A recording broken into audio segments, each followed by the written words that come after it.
Hello, hello, hello, everyone. It is me, Rory Paddock, 4 picks from the paddock.co.uk. It's on the eve of 5 of the biggest days of flat racing action from Royal Ascot.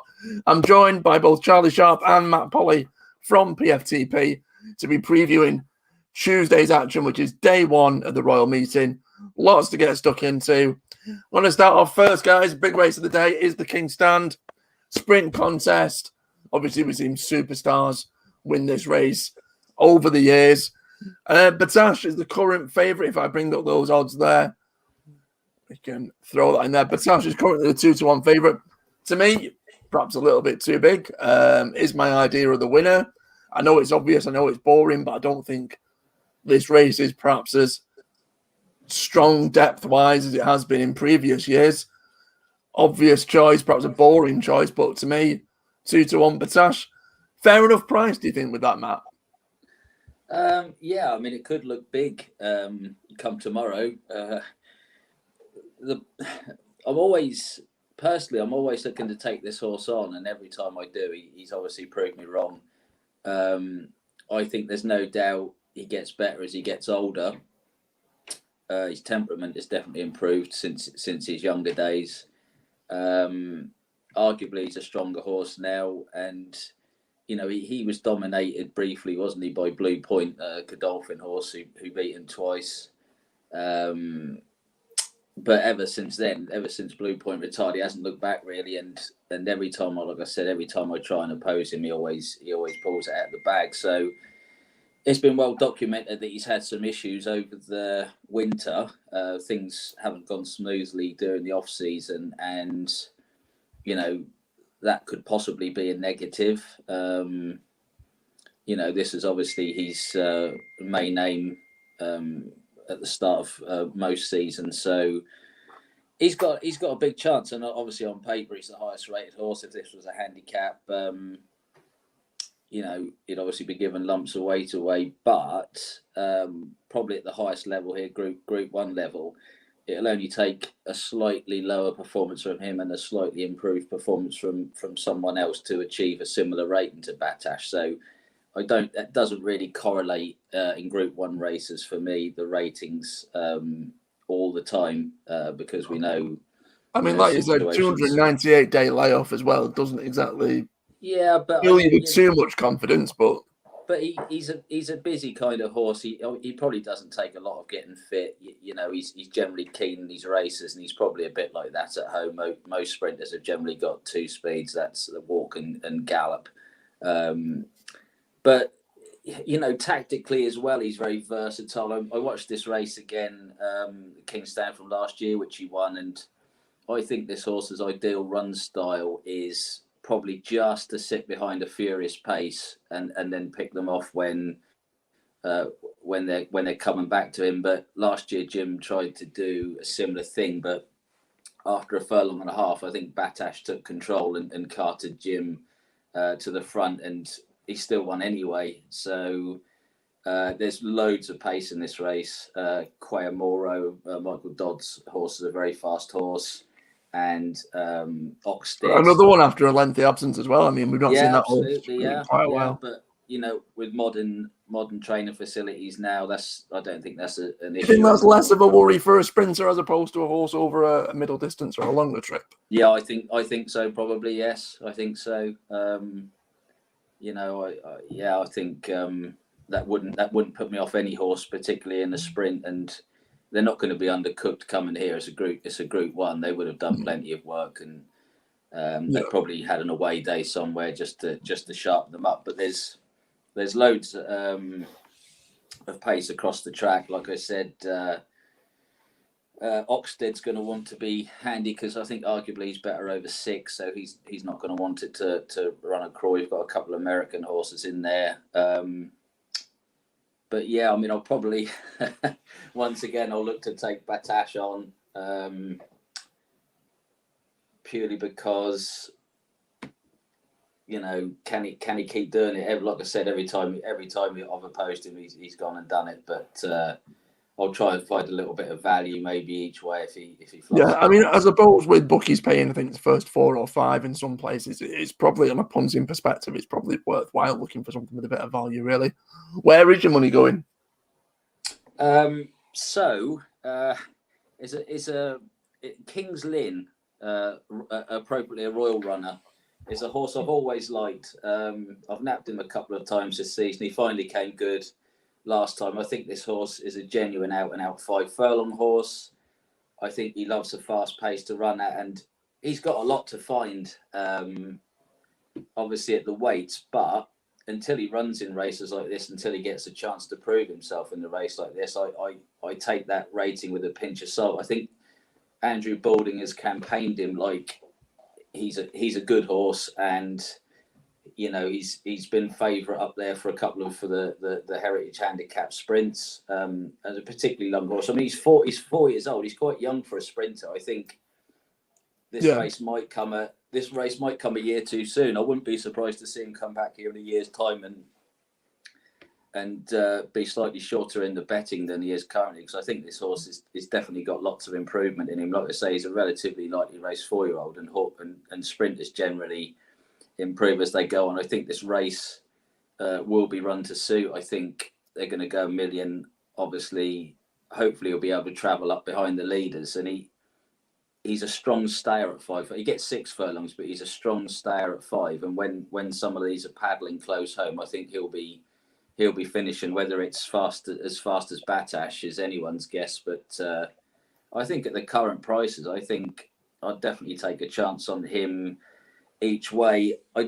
Another horse I'd just like to mention quickly, because it's for a former employee of mine, Arecibo. I used to work for Robert Cow for about 4 years back in the day when he only had about 20 horses, and he's come a long way since then. But what he's done with this horse ever since inherited from David O'Mara is I think he's done an incredible job with it. O'Mara really struggled to win, didn't he, with him? He was a difficult horse to win with, wasn't he? Yeah. And he often frustrated a lot of people, because every time you watched him run, he'd finish. Me included. Yeah. Yeah, he'd finish powerfully, and you think definitely next time, definitely, and then never was the next time. And he's gone to Robert, and Robert's won 2 out of 3 with him. I mean, he probably hasn't got any realistic chance in this, but he's got Spencer on him, and he'll drop him out and try and smuggle him through, and it wouldn't be beyond the realms of possibility he could finish in the first 5. But I think I'd take a chance on King's Lynn to keep on improving, and I think he can only get better as he gets older for me. So I'd have a dabble at King's Lynn each way. Certainly on an upward trajectory. He needs to make a marked step up on what he's done so far, but 20-1 to sneak a place. Yeah, I can't really argue against that. Charlie, Batash, obviously the worthy and justified favourite. I know that a lot of people look into this meeting, and Wesley Ward from the US has garnered a ton of press. But we do have 2 Americans in there. Wesley Ward sends out Maven, and we've also got Extravagant Kid, Brendan Walsh. Frankie's on board 1, and you've got John Velasquez on the other. 20-1 probably a bit too big for Maven, I think, personally. But, I mean, are they posing a serious threat, these American horses over here? I know we've obviously seen with the youngsters, they've done well, but in race like this, something to worth, to worry about, or easy enough to ignore? Personally, you might have asked that to the wrong person. I don't really pay attention to my American flat racing personally. No. But just going off the last couple of years of Royal Ascot, what I can remember, they always seem to come. There are a couple that are always very, very well fancied and are up there in the market, and just don't really ever seem to perform. They're a horse that I'll look at, and just I won't disregard them, but I'll normally find a couple that I know of and I prefer. I'd much rather back something that I know and I have an understanding of how they're going to run. Is how I see it. I mean, I guess it's knowing how comparable that form is as well. That's exactly. Now I know that you've gone for something a bit left field in this. Where's your money going in the King's Cup? I have. Yeah, I've gone for a favourite of mine is Ornate. He can be around 150-1, but he's 200-1 in a place. This horse is absolute maniac. If we did 4 mile Group 1s or 4 mile races, he would be a consistent Group 1 winner. He explodes out the blocks every single time, and he is always at the front, if not front couple. 4 furlongs, I take it, as opposed to 4 miles. Sorry? 4 furlongs, I take it, as opposed to 4 miles. Sorry, I still had my I had my national hunt racing head on still. 4 furlongs. Last year at Glorious Goodwood, in the 5 mile race, Batash won, set a new course record on good to firm ground, and Ornate was 2.5 lengths behind him in third. And at that time, he was 66 to 1. I think the field is a bit more competitive this year round. But I mean, this guy is all speed. His issue is he doesn't quite stay the 5 furlongs.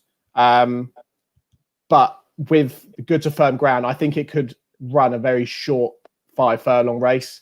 There's a couple of issues surrounding him, which is probably why the price is coming from. He's rated 98. I think Batash is rated 114, 115, something like that. So he's got to find 16, 17 pounds on him, which obviously is you don't tip a 200 to 1 to win. I'm hoping that he can place, and especially with 5 places being around. Another issue is the draw. He's drawn in stall 10, which is basically in the middle. I think there's 16 runners here. I think a rail to help him come on home would be preferable, but I just think, it's a frenetic pace out front. They're probably going to all slit each other's throats, but it's just I love him, and I see him at 200 to 1, and I'm like, it'd be rude not to personally. I mean, in terms of like with bookies, like you said, paying the first 5, it's not a ridiculous idea. Do you know what I mean? Not at all. Post, it's what 16. So he's just got to finish in the top third, which is achievable. And 200 to 1, you're paying at 40 to 1 payout, which I mean, it's in my opinion, it's worth £1 or £2.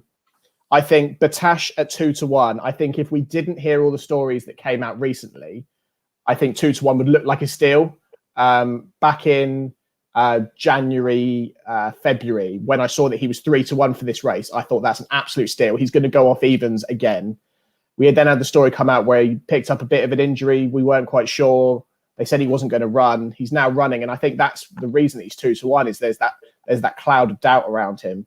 But he has won first time out 5 races, 5 seasons in a row now. He doesn't need the prep run. He is one of the best 5 furlong sprinters I've ever seen personally. I absolutely adore him. I think Jim Crowley knows exactly how to ride him. And for me, he's the winner. I think Winter Power is the only horse that you're going to back as well to win. I think if Batash doesn't turn up, it'll be Winter Power that is coming home. She's a very, very good horse. And Batash is having to give her £10. So I think if Batash can beat Winter Power, he's an exceptional 5 furlong sprinter. Thank you very much, chaps. Moving on, obviously that was one of the Group 1s of the day. Another massive race of the day comes in the next race, which is the 420, the St. James's Palace Stakes. 3-year-olds, 1 mile ahead of them. Obviously for the boys, it's a colts race. I mean, by far the best 1 miler. This classic generation has to be Poetic Flair, winner of the 2000 in England, second in the Irish equivalent. I know you're very sweet on the horse, Matt. Your idea of the winner? Well, yeah, I mean, what a remarkable horse this. Hard as nails. He's fairly unconsidered, wasn't he, in the 2000 Guineas? And he did a lot wrong in that race. He was very keen. I know I actually fancied Lucky Vega that day, and he was also keen mid-race. They both were, and they were in a sort of similar position. But the way Poetic Flair dug it out close home was super impressive. And then he went in again, didn't he? And then the 6th position in France, I thought a lot of people were disappointed with that day. I thought it was a great run because we know how most French races are run. They're steady to the bend and then they quicken, and that definitely didn't suit this horse's run style. He's a really strong stayer at a mile. He'd definitely get further.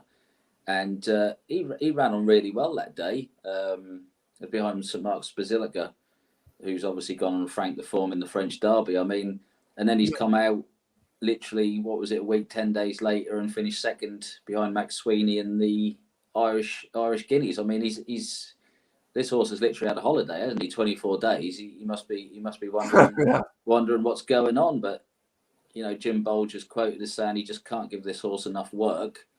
And you know, who are we to doubt a guy who's been there and done it all? You know, so I think this race is absolutely tailor-made for him. I think they'll go a decent gallop. You know, you've got plenty of time to get organised in the straight. There's a nice climb up to the winning line. He'll be staying on. I think it's absolutely tailor-made for this horse. I think he's definitely the best horse in the race. I think there's a lot of horses in here with a lot to prove. There was some bubbles burst on Guineas Day, particularly Battleground and Wembley, who I thought, you know, based on that Dewhurst form, they were going to be the 2-year-olds, the 3-year-olds to follow on from their 2-year-old career. But they've got a little touch of the Arizonas about them, because when I went and watched Arizona finish second to Pinatubo in the Dewhurst of that generation, I thought Arizona, he was easily the best looking horse in the race. Like Battleground and Wembley are fine looking horses, and Arizona completely flopped as a 3-year-old. It was a massive disappointment, even though he looked the horse to take out of the Dewhurst for the following year, because he was such a big horse. And Battleground and Wembley have got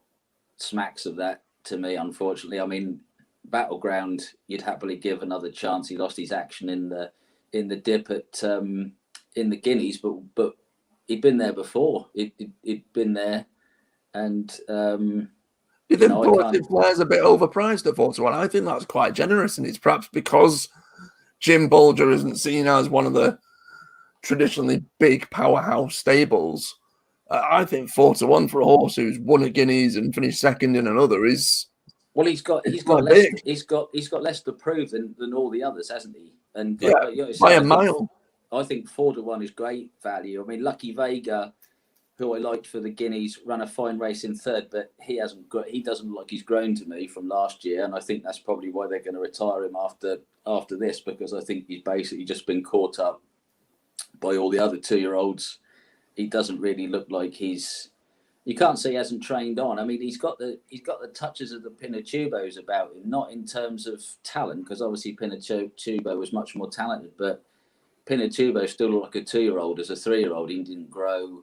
And even though he produced some decent runs as a 3-year-old Pinatubo, and I think Lucky Vega has got a similar feel about him. I think he still retains that ability from as a 2-year-old, but he hasn't improved physically, and I think that's probably against him.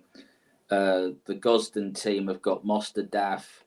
We haven't mentioned the ground yet. The ground is absolutely key in any form of racing, whether it's Royal Ascot or, you know, Brighton. It's good. It's officially good as it stands at the moment. Well, they've chucked loads of water on it blatantly, because there's no conceivable way that the going can be officially good, because the sun's been absolutely blazing down. So they've chucked loads of water on it. I think as long as it stays dry, it will just be about fast enough for fast ground horses. But a heavy shower of rain is going to turn this to good to soft fairly swiftly, I'd say. And there's some forecast later on in the week, but I think tomorrow will arguably be the quickest ground possibly of the week, possibly Wednesday. So Mosterdaff has got, when I watched him win at Sandown, he's got a very grabby action. He hits the ground quite hard. It was soft ground at Sandown when he won. I think there'll probably be enough.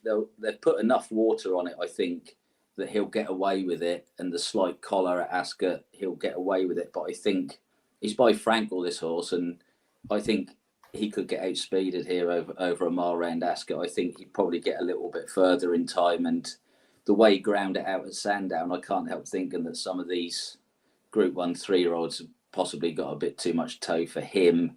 Thunder Moon was disappointing. Another Guineas disappointment.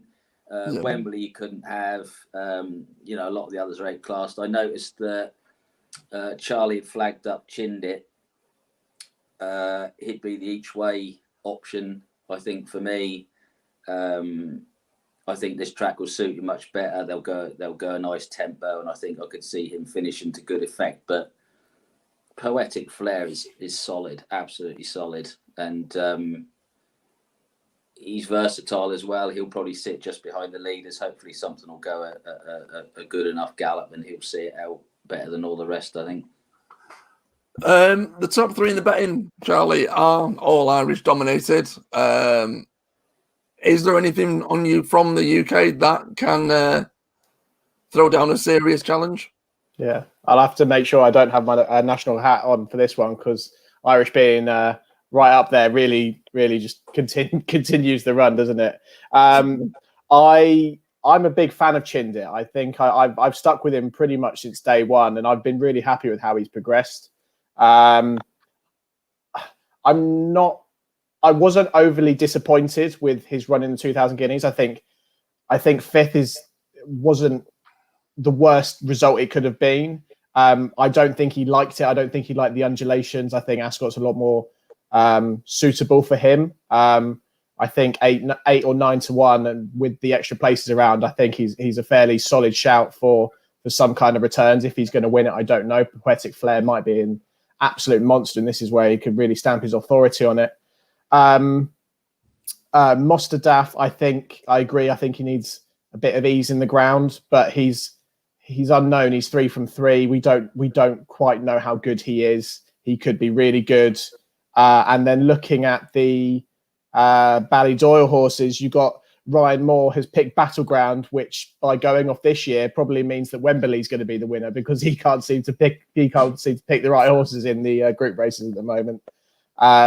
Chindit for me is he's won a Group 2 already, and I think this is his chance to win a Group 1. I think he's good enough, but I think he's definitely going to be up there, 2nd, 3rd, 4th. But hopefully he can snatch a win. Yeah, I mean, I think the favourite's more than worthy favourite. I think 4 to 1 is perhaps a bit too generous. I'm kind of with you, that Matt, that it's going to be difficult to find something to beat it. But I think you take the favourite out, and it becomes such a ridiculously open race that I've sort of forced myself to go for an each way shout. There's been quite a bit of money come for Battleground, whether or not that's because of connections, whether or not it's because it's won here at the Royal Ascot last year. But if he's got excuses, but he finished 2nd to last time out, and it finds itself as second favourite. If that sort of logic can be applied, then there's no reason the same can't be applied to Thunder Moon. It was bitterly disappointing. It was smashed in the betting, I think, into 11 to 2 for the Guineas, and was woeful. But has Frankie on board, who obviously is a maestro here at Ascot, and I'm gonna forgive that run. And if it returns to anything like its best, current price, I think, of 9 to 1, I think best price there. Thunder Moon, yeah, I know, perhaps not the biggest or boldest of selections, but again, if you can find a bookmaker paying perhaps 4 places, if there's any one being generous enough, I think I'll take that 9 to 1. Just because I think, aside from the favourite who should win, and I couldn't put anyone off backing it, I think the rest of the field is wide open. So go for something with a bit of a price. Thunder Moon for me. Chaps, those are like the 2 sort of premier races on the day for day 1. Moving away from that, obviously we've got a handful of really good action. I will kick things off with my bet of the day for day 1, which is Tuesday. And it comes in the second race on the card. It's the 305. It's the Coventry. It's 2-year-olds. Obviously, a lot of support for the Wesley Ward horse, Coffee Maker. A lot of support for Gosden's runner as well. Dabab, both unbeaten in 1 run. But I'm going to side with a Ballydoyle horse by the name of Acropolis. It's the Acropolis. I actually tipped the horse up for one of our videos earlier when it won. I think it was at Listowel last time. Was so impressive. Really impressed with that win. Really, really impressed by the point that it won by about 3.5 lengths, I think, but it did it going away. Obviously, we're going to expect to see some Ballydoyle horses. So the fact that you can get a decent, well-supported one at 7 to 1, I think as an each way bet, yeah, that's pretty solid for me. As we discussed earlier, Charlie, the sort of the weight behind this sort of American form, I'm not sure. Obviously, it's going to be a vastly open race. It's had 2 runs so far, probably has a bit more experience than most, albeit only an extra run. But you know what? I'll take that for a powerhouse yard. There's not going to be many big priced Ballydoyle runners, certainly not the first string.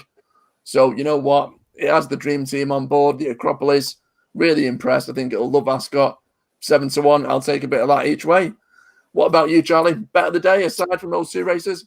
My bet of the day is going to be in the Wolferton Stakes, and it is Forest Dean. Frankie Dettori is on board. He's won twice over 1 mile 2 furlongs on good to firm ground. He did a bit of an all-weather campaign this winter, and it was consistent.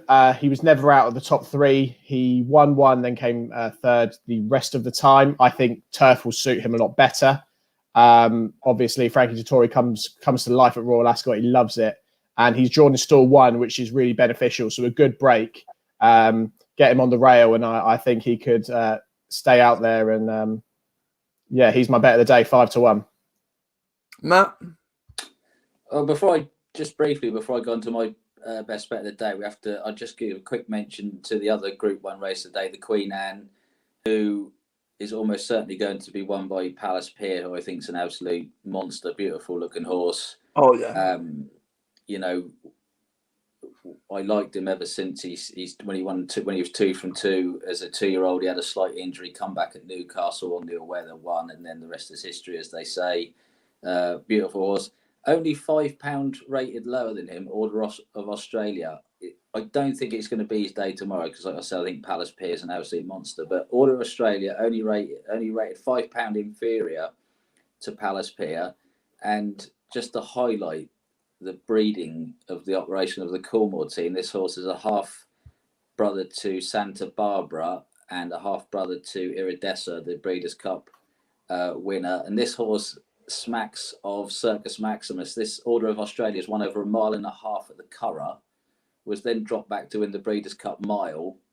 And for me, that's definitely the mile's definitely his trip, specifically with the blinkers on as well. So he could be another Circus Maximus, maybe, but I think Palace Pier will have too many guns for him tomorrow. But moving on to my best bet of the day. Just sorry to interrupt them, Matt. I mean, Order of Australia, obviously Palace Pier, short odds on shot. Order of Australia currently 8-1. Cracking each way. Worth an each way bet for a bit of profit. Probably the forecast. You've heard it here first. Go on, Matt. Your bet of the day. Like I said, I don't think tomorrow's going to be his day, but he certainly should be kept in mind for future races. Because, like I said, he went down the 1.5 mile route and he actually won over 1.5 miles. So they thought Circus Maximus was a Derby horse at one point, and he ended up being a multiple Group 1 winning miler. So Order of Australia will probably follow the same path. My nap of the day, my best bet of the day, and my nap in the race and post is Trumpet Man in the 5 o'clock for Mark Johnston.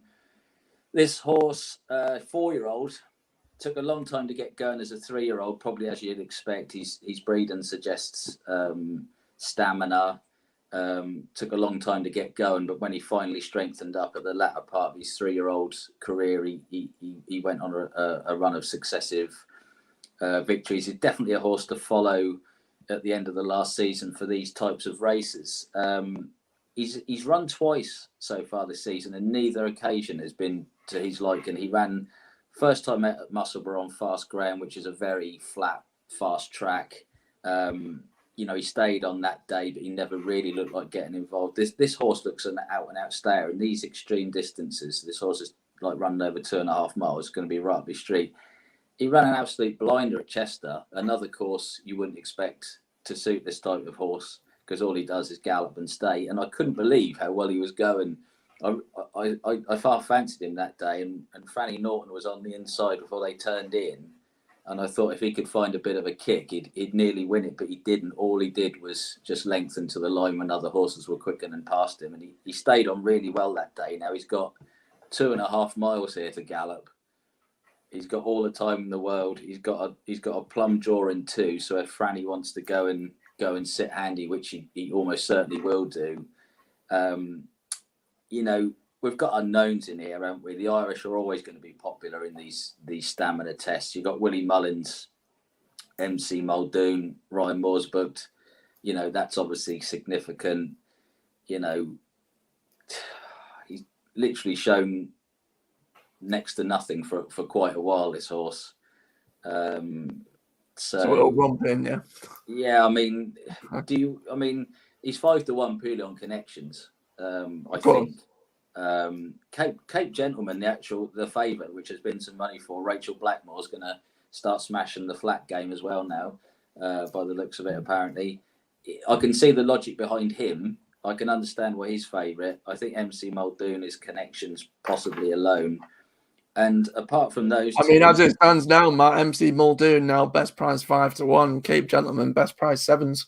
Yeah, I mean, he just looking back through, he's obviously a better hurdler than well, he hasn't got a similar type of horse, because Saudi Air later on is a much higher rated horse over hurdles than MC Muldoon. But you know, if they can translate it back to the flat, they've obviously got chances, haven't they? But I think Trumpet Man has definitely not shown what he's capable of this season, and at a reasonably juicy 12-1, which is significantly shorter now than it was before we started this. No, still available at 16s apparently. You still get 16, so you've heard it here first now, folks. If you're watching live, I think that's get on quick. I think it's William Hill being stingy on here. Yeah, I just feel like this horse can you know get out in front or dominate, kick off the bend and just keep galloping, because that's basically all he does. And we just hope that the Irish are overrated. So you've heard it here first, folks. Now, obviously, our bets of the day and our thoughts on the big Group 1 action for day 1 of Royal Ascot. If I put those up now, people will be able to see our selections. Obviously, in the Kingstown, we've got Batash for myself, Ornate, and King's Lynn for Charlie and Matt each way. Thunder Moon, Trindit, and Poetic Flair across the board. And obviously the Acropolis, Forest of Dean, and Trumpet Man. Those are the best of what we've got to offer for day 1. However, we will be previewing every single race on our website, picksfromthepaddock.co.uk. Full race preview and selections from myself, Matt, Charlie, and the rest of the team. As always, thanks for those that have commented and given their selections. They've been appearing on the screen as well. We'll be doing this every single night for the next 5 nights at 8:30, but do not worry or fret. Friday, we'll be doing it much earlier because apparently there's another sporting event taking place. As always, fingers crossed if you follow any of our selections. Thanks for any likes, comments, and shares, and good luck on day 1 of Royal